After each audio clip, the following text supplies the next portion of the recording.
Sonar is one of the most powerful skills in Donkey Kong Bananza. Because Sonar helps you find the collectibles, bananas, that lead to more skill points, it quickly snowballs to make you a powerhouse of a Kong. With just one exception, Sonar is the best skill to invest in first if your goal is to maximize banana hunting fun, upgrade your skills, find fossils for outfits, and working toward 100%ing the game. And because of the power of math, upping your Sonar level is even more powerful than it appears, because you have the chance to increase the coverage of Sonar not by just 160% as the tooltip says, but by a whopping 576% over what you start the game with, taking you from a screen that looks like this, devoid of almost any collectibles, to one completely full of fossils, bananas, chests, and more. We're going to compare the 4 levels of Sonar, from the base level up to the 3rd upgrade that boosts your Sonar range by 160%, which actually increases your performance by almost 7 times. We're going to look at some examples here, and I'm going to throw the current level of the Sonar skill up in the upper right hand corner.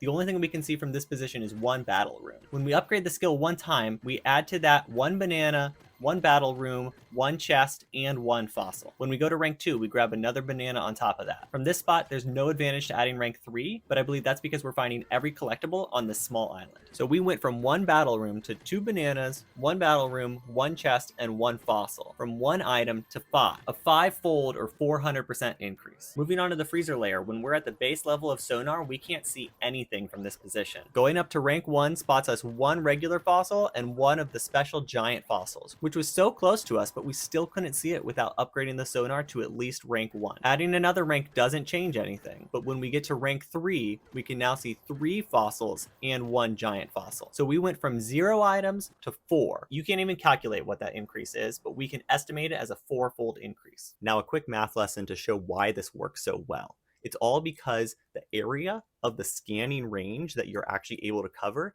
increases not with the radius, but with the radius squared.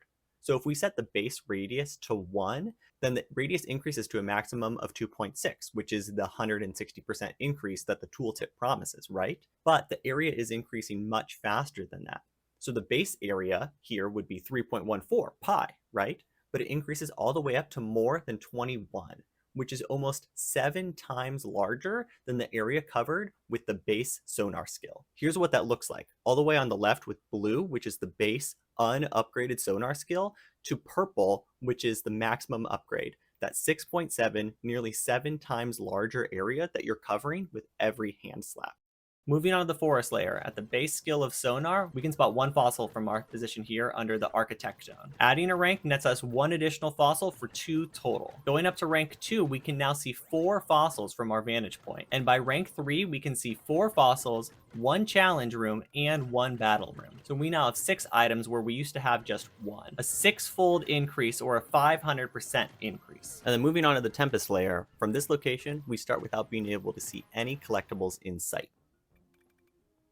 Once we move up to the first rank, we can now see 2 fossils. Adding another rank adds 1 banana to that, so now we can see 2 fossils and 1 banana from this location. And at the 3rd rank, we had 2 more fossils for a total of 4 fossils and 1 banana. So we started with 0, went up to 5. Again, you can't even do math to show what kind of improvement that is, but it's at least a 5-fold increase. Well, there you go. Thanks to the power of math, increasing the radius of your Sonar multiplies the effect so that you can cover a much wider area with every hand slap, helping you find all the collectibles you need to be a more powerful Kong. If you want more detailed breakdowns of skills just like this, let me know.